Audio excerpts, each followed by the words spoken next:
My name is Robert Ewald here at Hubert Vester Toyota in beautiful Wilson, North Carolina.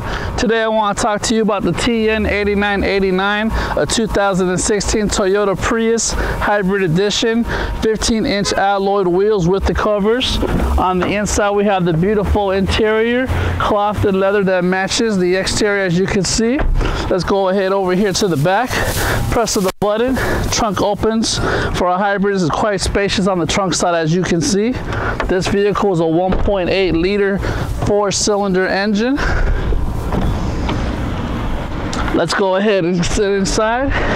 Nice air conditioning. The car is already started up with the push button.